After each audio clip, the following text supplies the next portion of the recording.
Hi friends, welcome to Concor. இன்னைக்கு என்ன topic பார்க்க போகிறோம் அப்படின்னு கேட்டிங்கன்னா, இன்னைக்கு 25th ஜூன் 2020 எக்கனாமிக் பேஜில் வந்துட்டு எல்லா நியூஸ் பேப்பர்ஸில் இந்தியன் எக்ஸ்பிரஸாக இருக்கட்டும், ஹிந்துவாக இருக்கட்டும், பிஸ்னஸ் ஸ்டாண்டர்ட் எல்லா எக்கனாமிக் பேப்பர்ஸ்லையும் இருக்கக்கூடிய விஷயம் என்னென்னா, ஆர்பிஐ வந்துட்டு இருக்கக்கூடிய பேங்க்ஸையும் நான் பேங்கிங் ஃபினான்ஷியல் கம்பெனிஸ் எல்லாருக்கும் வார்னிங் கொடுத்துருக்காங்க. அவங்க பண்ணக்கூடிய டிஜிட்டல் டிரான்சாக்ஷன்ஸ்னால அப்படின்னு. டிரான்ஸ்பரன்சி ரொம்ப ஜாஸ்தியாக கிடையாது.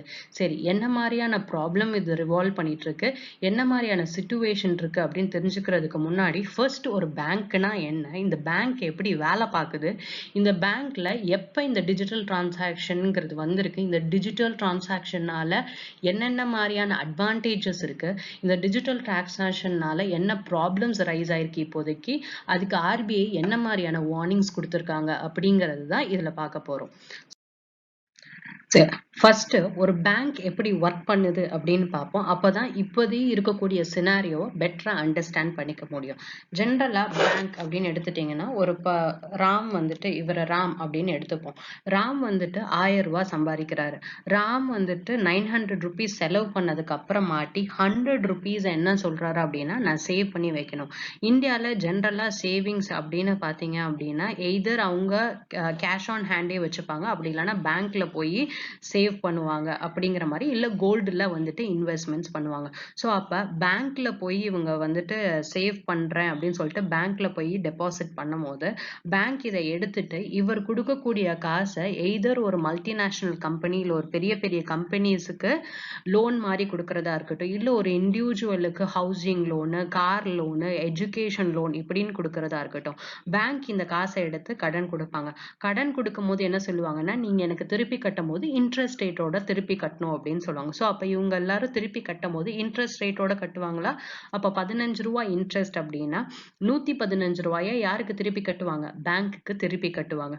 இப்ப ராம் வந்துட்டு என்னோட காசை நீங்க கொடுங்க, நான் என்னோட பிக்ஸட் டெபாசிட் போட்டிருந்தேன், அதை நீங்க எனக்கு திருப்பி கொடுங்க அப்படிங்கும் போது ராம்க்கு கொடுக்கும் போது என்ன பண்ணும்?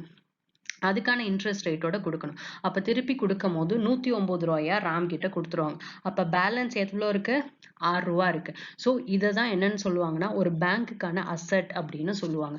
இதுவே பேங்க் ஒருத்தர் கிட்ட இருந்து காசு வாங்கினுச்சா, 100 ரூபா வாங்கினுச்சா, அப்ப அந்த பணத்துக்கு மேல யார் ரெஸ்பான்சிபிள்? நீங்க திருப்பி போய் கேட்டீங்கன்னா யார் கொடுக்கணும்? பேங்க் கொடுக்கணும். பேங்க் ரெஸ்பான்சிபிளா இருக்கிறதுனால அது பேங்க்குக்கு என்ன அப்படின்னு சொல்லுவாங்கன்னா, லயபிலிட்டி அப்படின்னு சொல்லுவாங்க. அப்ப பேங்கோட வேலை என்ன? டெபாசிட்டை வாங்கி இன்னொருத்தருக்கு கடன் கொடுக்கறது. இப்ப என்ன ஆயிடுச்சு அப்படின்னு கேட்டீங்கன்னா, இந்த டிஜிட்டல் டிரான்சாக்ஷன்ஸ் அப்படின்லாம் வந்ததுக்கு அப்புறமாட்டி லோனையும் நம்ம எப்படியே கொடுக்கலாம் அப்படின்னா, டிஜிட்டல் பிளாட்ஃபார்ம்ஸை யூஸ் பண்ணி கொடுக்கலாம் அப்படின்னு. ஜென்ரலாவே பேங்க்ஸுக்கு என்ன அப்படின்னா, இப்போ போன்ஸ்ல எல்லாம் வருது இல்ல, 50,000 ரூபாய் லோன் தரேன் அப்படின்லாம் உங்க போன்ல எல்லாம் வரும். இந்த கிளிக் பண்ணீங்கன்னா உங்களுக்கு 4 நிமிஷத்துல லோன் கொடுத்துருவோம், 5 நிமிஷத்துல லோன் கொடுத்துருவோம் அப்படின்லாம் சில பேருக்கு மெசேஜஸ் எல்லாம் வரும். அப்ப இதை யார் பண்றாங்க அப்படின்னா, எந்த பேங்க் பண்ணுதுன்னா நமக்கு தெரியாது. சில நேரத்துல பேங்க் பேர் சொல்லுவாங்க, சில நேரத்துல சொல்ல மாட்டாங்க. விச் மீன்ஸ் நடுவுல யாரோ ஒருத்தர் இருந்து இந்த வேலையை பார்த்துட்டு இருக்காங்க. அவங்களதான் என்ன சொல்லுவாங்கன்னா, டிஜிட்டல் லெண்டாஸ் பிளாட்ஃபார்ம் ஏஜென்ட் அப்படின்னு சொல்லுவாங்க. இந்த ஏஜென்ட் தான் இந்த கஸ்டமர்ஸ் கிட்ட போய், உங்களுக்காக நான் கடன் வாங்கி தரேன், ஆனா எந்த பேங்க் கிட்ட இருந்து வாங்கி தரேங்கிற இன்ஃபர்மேஷன்லாம் இருக்காது, உங்களுக்கு இப்ப பணம் தேவையா, அவசரமா நான் உங்களுக்கு வந்துட்டு வாங்கி கொடுத்துட்றேன் அப்படின்னு சொல்லிட்டு பைய கிளிக்கே இப்ப என்ன ஆயிடுது, லோன் வாங்கக்கூடிய சிச்சுவேஷன்ஸ் வர ஆரம்பிச்சது. எல்லாமே இந்த டிஜிட்டல் டிரான்சாக்ஷன். இந்த டிஜிட்டல் டிரான்சாக்ஷன் எப்பயுமே நெகட்டிவ் அப்படிங்கிற சிச்சுவேஷன் கிடையாது. சில ரெகுலேஷன்ஸ் அப்படிங்கிறது வேணும். என்ன மாதிரியான அட்வான்டேஜஸ் இந்த டிஜிட்டல் டிரான்சாக்ஷன்ல இருக்கு அப்படின்னு பார்த்தீங்கன்னா, ஃபர்ஸ்ட் வந்துட்டு ஈஸியா டிரான்சாக்ஷன் பண்ணி முடிச்சிடலாம். ஒரு கார்டை வச்சு என்ன நம்பரு, உங்களோட பின் நம்பர் என்ன, சிவிவி நம்பர் என்னன்னு கேட்டா சீக்கிரம் என்ன பண்ணிடலாம், மினிட்ஸ்க்குள்ள டிரான்சாக்ஷன் முடிச்சிடலாம். Second, increased flexibility. உங்களோட ஃபினான்சஸ் எவ்வளோ ரெவென்யூ வருது, உங்க அக்கௌண்ட்ல எவ்வளோ பணம் இருக்கு, என்னென்ன டிரான்சாக்ஷன் பண்ணீங்க வரைக்கும் எல்லாத்தையுமே எதுலேயே கண்டுபிடிச்சிடலாம், இந்த டிஜிட்டல் பேங்கிங்னால தெரிஞ்சுக்கலாம். பிளஸ் உங்களோட டிரான்சாக்ஷன்ஸ் எல்லாத்தையும் பார்த்துக்கலாம். இஎம்ஐ எப்போ கட்டணும், அதோட டீட்டெயில்ஸ் என்ன அப்படிங்கிற டியூ டேட்ஸ் மாறாம ஃபைன் இல்லாம கட்டுறதுக்கு ட்ராக் பண்ணவும் என்ன மாதிரியான இருக்கு, ப்ரொவிஷன்ஸ் இருக்கு. பில்ல லேட்டா கட்டணுங்கிற அவசியம் கிடையாது. பிளஸ் இந்த பேங்க்குக்கு போய் இதை பண்ணணும், ஒரு டிஜிட்டல் டிரான்சாக்ஷனே நீங்க பண்ணணும் அப்படின்னு வச்சுக்கோங்க, இல்ல லோனுக்காகவே போறீங்க அப்படின்னு வச்சுக்கோங்க, எப்படியும் ஒரு 7 to 8 days என்ன இருக்கும் அப்படின்னா, பேப்பர் ஒர்க், அந்த லோன் சாங்ஷன் ஆகுறதுன்னு சொல்லிட்டு ஒரு ப்ரொசீஜரே வந்துட்டு ஒரு பல்கான ப்ரொசீஜர். இதுக்கு நீங்க போயிட்டு வர பெட்ரோல் செலவு இதெல்லாம் எடுத்துட்டீங்க அப்படின்னா அதுக்கே ரொம்ப ஸ்பெண்ட். அப்ப உங்களோட டைம் வந்துட்டு ரெடியூஸ் ஆகுது. திருப்பி திருப்பி பேங்க்குக்கும் போஸ்ட் ஆஃபீஸுக்கும் இந்த மாதிரி கடன் கேட்டு போறதுக்கு என்ன ஆகுது, டைம் வந்துட்டு ரெடியூஸ் ஆகுது. செலவு பண்ண பெட்ரோலுக்கு செலவு பண்ணக்கூடிய காசும் என்ன ஆயிடும், ரெடியூஸ் ஆயிடும். இன்ஸ்டன்ட்டா என்ன ஆயிடுது, ஃபண்ட் ட்ரான்ஸ்ஃபர் ஆயிடுது. ஏதாச்சும் ஒரு எமர்ஜென்சி சுச்சுவேஷன்ல எங்க இருந்து வேணாலும் என்ன பண்ணலாம், ஃபண்ட்ஸ் ட்ரான்ஸ்ஃபர் பண்ணலாங்கிற மாதிரியான டிஜிட்டல் சிஸ்டம். இப்போ லோன்ஸுமே எப்படி ஆயிடுச்சு, இந்த மாதிரி கிளிக் 4 minutes 5 minutes மணி டேப் அப்படிங்கிறதுலாம் இட்ஸ் டிஜிட்டல் லெண்டர் ஏஜென்ட். இவங்கெல்லாம் என்ன பண்ணுவாங்க, 4 minutesக்குள்ள உங்களுக்கு லோன் வாங்கி தந்துடும் அப்படின்லாம் சொல்லுவாங்க. ஸோ இதெல்லாம் அட்வான்டேஜஸ் இருந்தாலும் இந்த லோன் வாங்கி தரதுல சில ப்ராப்ளம்ஸ் வர ஆரம்பிச்சதுக்கு அப்புறம் கஸ்டமர்ஸ் எல்லாரும் என்ன பண்ணிட்டாங்கன்னா, ஆர்பிஐக்கு என்னென்ன மாதிரியான பிரச்சனைகள் வந்துட்டு இந்த lender agent digital platforming landing ஏஜென்ட்ஸ்னால என்னென்ன பிரச்சனை அப்படிங்கறத ஆர்பிஐக்கு எழுதி போட ஆரம்பிச்சிட்டாங்க. அப்ப இவங்களோட கிரிவன்சஸ்லாம் கேட்டதுக்கு அப்புறமாட்டி தான் ஆர்பிஐ பேங்க்ஸுக்கும் நான் பேங்கிங் ஃபினான்ஷியல் கம்பெனிஸ்க்கும் வார்னிங் ப்ரொவைட் பண்ணியிருக்காங்க. என்னென்ன பண்ணியிருக்காங்கங்கிறத இப்போ பார்க்கலாம். ஸோ ஃபர்ஸ்ட் என்ன அப்படின்னு கேட்டிங்கன்னா, ஆர்பிஐ யாருக்கு வார்ன் பண்ணியிருக்காங்க, banks and non banking financial கம்பெனிஸ்க்கு. எதை வச்சு பாண்ட் பண்ணியிருக்காங்கன்னா, உங்களோட டிஜிட்டல் டிரான்சாக்ஷன்ஸ்ல ஒரு டிரான்ஸ்பரன்சியே இல்லை, plus financial services out source பண்ணும் போது அதில் நிறைய கைட்லைன்ஸ் வந்துட்டு, அவுட் சோர்சிங் அப்படின்னா பேங்க்கு கடன் கொடுக்குது, ஆனா பேங்க்கு ஒரு ஒரு பாரோவருக்கு வந்துட்டு கடன் கொடுக்குது அப்படிங்கிற பட்சத்துல அவங்களா அந்த வேலையை பார்க்கணும். ஆனா பேங்க் இன்னொருத்தர்கிட்ட கொடுத்த ஒரு ஏஜென்ட் நடுவுல ஒருத்தர்கிட்ட கொடுத்து இந்த வேலையை நீ எனக்காக பார்த்து கொடு அப்படின்னு சொல்றாங்களே, அதுதான் என்னன்னு சொல்லுவாங்கன்னா அவுட் சோர்சிங் அப்படின்னு சொல்லுவாங்க. ஸோ அப்ப எக்ஸ்டென்ட் ஆஃப் அந்த அவுட் சோர்சிங் பண்ணக்கூடிய இதுல வந்துட்டு நிறைய இடத்துல கைட்லைன்ஸ் வந்துட்டு வயலேட் பண்ணப்படுது. ஃபேரான ப்ராக்டிஸ் கோட்ஸ் வந்துட்டு ப்ரொவைட் பண்றது இல்லை அப்படிங்கிறதுக்காக வார்னிங் வந்துட்டு ஆர்பிஐ கொடுத்துருக்காங்க. ஸோ என்னென்ன மாதிரியான கம்ப்ளைண்ட்ஸ் வந்துட்டு இந்த லெண்டிங் பிளாட்ஃபார்ம்ஸ்க்கு அகேன்ஸ்டா ரைஸ் பண்ணியிருந்தாங்கன்னா, எக்ஸார்பிடன்ட் இன்ட்ரெஸ்ட் ரேட் எந்த பேங்க் கிட்ட இருந்து வருதுங்கிறது உங்களுக்கு தெரியும், இன்ட்ரெஸ்ட் ரேட் இதுதானா அப்படின்னு தெரியும். அதனால இன்ட்ரெஸ்ட் ரேட்ஸ் எப்படி இருக்கு, ரொம்ப ஜாஸ்தியா வைக்கிறாங்க அப்படின்னு கம்ப்ளைண்ட் ரைஸ் ஆயிருக்கு. என்ன மாதிரி இன்ட்ரெஸ்ட் ரேட் கால்குலேட் பண்றாங்க அப்படிங்கிறதுல கஸ்டமர்ஸ்க்கு டிரான்ஸ்பரன்சி கிடையாது. பிளஸ் பணத்தை கடன் கொடுத்துருக்காங்கன்னா என்ன பண்ணி ஆகணும், திருப்பி வாங்கணும்ல. அப்ப என்ன பண்றாங்க அப்படின்னா ரொம்ப ஹார்ஷான மெத்தட்ஸ் யூஸ் பண்றாங்க, பேடான பிஹேவியர் இருக்கு. எங்களுக்கு கொடுத்துருக்கக்கூடிய பர்சனல் டேட்டாஸ் எல்லாத்தையும் என்ன பண்றாங்க அப்படின்னா அன்ஆத்தரைஸா யூஸ் பண்றாங்க அப்படிங்கிற மாதிரியான கம்ப்ளைண்ட்ஸ் எல்லாம் யாருக்கு போயிருந்திருக்குன்னா ஆர்பிஐக்கு போய். ஸோ இந்த சிச்சுவேஷன்ல ஆர்பிஐ என்ன காஷன் பண்ணியிருக்கா அப்படின்னா, பேங்க்ஸா இருக்கட்டும் நான் பேங்கிங் ஃபினான்ஷியல் கம்பெனிஸா இருக்கட்டும் எல்லாருமே இந்த டிஜிட்டல் பிளாட்ஃபார்ம்ஸ் வந்துட்டு யூஸ் பண்றீங்க கஸ்டமர்ஸ்க்கு லோன் கொடுக்கறதுக்காக.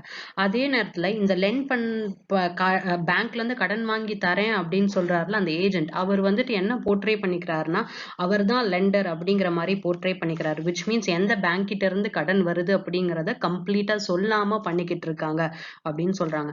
ஸோ இப்போ ஒருத்தர் வந்துட்டு கடன் வாங்குறாரு, ஆனா அவர் எந்த பேங்க் கிட்ட இருந்து வாங்குறாருன்னு தெரியல. நடுவுல இருக்க ஒரு இன்டர்மீடியட் இவ்வளவு இன்ட்ரெஸ்ட் ரேட் கொடுங்க, ஹார்ஷான பிஹேவியர் பண்ணும் போது இவர் யார்கிட்ட போய் கம்ப்ளைண்ட் பண்ணுவார். அப்ப ஒரு இடத்துல ஒரு கஸ்டமருக்கான கிரிவன்சஸ் சொல்றதுக்கு கூட என்ன கிடையாது, ஒரு பர்டிகுலர் ரெகுலேட்டரி அத்தாரிட்டி இந்த இடத்துல இல்லாம போகுது அப்படின்னு வந்துட்டு ஆர்பிஐ வந்துட்டு சொல்லியிருக்காங்க. ஸோ ஆர்பிஐ சர்க்குலர்ல என்ன சொல்லியிருந்தாங்கன்னா, பேங்க்ஸ் வந்துட்டு அவுட் சோர்சிங் பண்ணலாங்கிற ப்ரொவிஷன் இருக்கு, ஆனா உங்களுக்குன்னு சில ரெஸ்பான்சிபிலிட்டிஸ் இருக்கு. ஜஸ்ட் பிகாஸ் நீங்க அவுட் சோர்சிங் பண்றதுனால உங்களோட ரெஸ்பான்சிபிலிட்டிஸ்ல இருந்து உங்களை விடுவிச்சதா அர்த்தம் கிடையாது அப்படின்னு பேங்க்ஸுக்கும் நான் பேங்கிங் ஃபினான்ஷியல் கம்பெனிஸ்க்கும் சொல்லியிருக்காங்க. பிளஸ் இந்த இதை ரெகுலேட் பண்றதுக்காக புதுசா சில கைட்லைன்ஸ் கொடுத்துருக்காங்க. என்னென்ன அப்படின்னா, எங்கெங்கெல்லாம் இந்த பேங்க்ஸும் நான் பேங்கிங் ஃபினான்ஷியல் கம்பெனிஸும் டிஜிட்டல் லெண்டிங் பிளாட்ஃபார்ம்ஸை என்கேஜ் பண்றீங்களோ அந்த இடத்துல எல்லாத்துலயுமே அந்த டிஜிட்டல் லெண்டிங் பிளாட்ஃபார்ம்ஸ்ல வந்துட்டு எந்த பேங்க் அதாவது ஒரு பேங்க் வெப்சைட் அப்படின்னு எடுத்துட்டீங்கன்னா எங்களோட லெண்டிங் பிளாட்ஃபார்ம் ஏஜென்ட் யாரு அப்படிங்கறத யாரு டிஸ்க்ளோஸ் பண்ணும், பேங்க் டிஸ்க்ளோஸ் பண்ணும். அதே மாதிரி டிஜிட்டல் லெண்டிங் பிளாட்ஃபார்ம்ஸ்ல யார் எந்த பேங்க் கிட்ட இருந்து கடன் வாங்க போறீங்க அப்படிங்கறத டிஜிட்டல் லெண்டிங் பிளாட்ஃபார்ம்ஸ் வந்துட்டு எஸ்டாப்ளிஷ் பண்ணணும், டிஸ்க்ளோஸ் பண்ணணும் அப்படின்னு சொல்லியிருக்காங்க.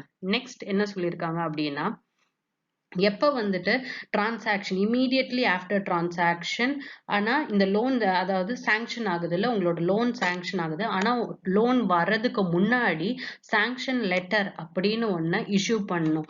யாருக்கு கொடுக்கணும் அப்படின்னா பாரோவருக்கு கொடுக்கணும். ஆனால் பாரோவருக்கு கொடுக்கக்கூடிய இந்த பர்டிகுலர் சாங்ஷன் லெட்டருக்கு மேலே எந்த பேங்க் கொடுக்குது, எந்த நான் பேங்கிங் ஃபினான்ஷியல் கம்பெனிஸ் கொடுக்குது அப்படின்னு அவங்களோட லெட்டர் ஹெட் இருக்கணும். இந்தியன் பேங்க்னா இந்தியன் பேங்க், அவங்களோட சிம்பிள் இருக்கணும் அந்த லெட்டர் பேட்ல. எஸ்பிஐனா எஸ்பிஐ பேங்க், ஐசிஐசினா ஐசிஐசிஐ பேங்க், அந்த மாதிரி அந்த பேங்க்ஸோட லெட்டர் பேட்ல என்ன இருக்கணும், இந்த சாங்ஷன் லெட்டர்ஸ் இருக்கணும். பிளஸ் இந்த லோன் அக்ரிமெண்டோட காப்பி, பிளஸ் என்னென்ன இதெல்லாம் லோன் கேட்டு டீடைல்ஸ் என்க்ளோஸ் பண்ணிருக்கீங்களோ எல்லாத்தையுமே என்ன பண்ணணும், ஃபர்னிஷ்.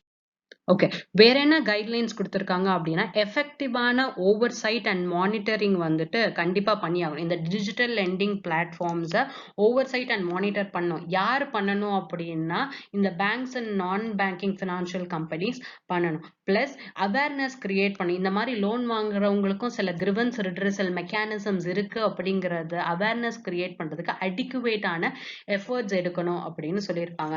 இதை தான் ஆர்பிஐ சர்க்குலர்ல சொல்லியிருந்திருப்பாங்க. Banks and non-banking financial irrespective of whether they lend their own digital platform or அதாவது அவங்களோட டிஜிட்டல் பிளாட்ஃபார்ம் மூலியமா லெண்ட் பண்றதா இருந்தாலும் சரி, இல்ல அவுட் சோர்ஸ் லெண்டிங் பிளாட்ஃபார்ம் மூலியமா நீங்க லெண்ட் பண்றதா இருந்தாலும் சரி, நீங்க கண்டிப்பா ஃபேர் பிராக்டிசஸ் கோட் கைட்லைன்ஸ் என்ன பண்ணி ஆகணும், அபைட் பண்ணி ஆகணும் அப்படின்னு சொல்லிட்டு. Plus they must meticulously follow the regulatory instructions on outsourcing. ஒருவேளை நீங்க அவுட் சோர்ஸ் பண்ணீங்கன்னா அதுக்கு என்ன ரெகுலேட்டரி மெஷர்ஸ் இருக்கு, அதுக்கு என்ன ரெகுலேட்டரி இன்ஸ்ட்ரக்ஷன்ஸ் இருக்குங்கிறதையும் கண்டிப்பா ஃபாலோ பண்ணணும் அப்படின்னு சொன்னாங்க. ஸோ அப்ப இப்ப இந்த டிஜிட்டல் டிரான்சாக்ஷன் டிஜிட்டல் மூலியமா லோன்ஸ் ப்ரொவைட் பண்றதுல நடந்தக்கூடிய ப்ராப்ளத்துக்கு ஆர்பிஐ இந்த மாதிரி பேங்க்ஸ்க்கு வார்னிங் கொடுத்து பிளஸ் என்னென்னலாம் நீங்க இன்னும் புட் ஃபோர்த் பண்ணணும், இதை இன்னும் ரொம்ப ஸ்ட்ராங் ஆக்க அப்படிங்கிறதுக்காக தான் ஆர்பிஐ வார்னிங் கொடுத்திருப்பாங்க. If you like my video, share it, comment and subscribe to my channel. Thank you.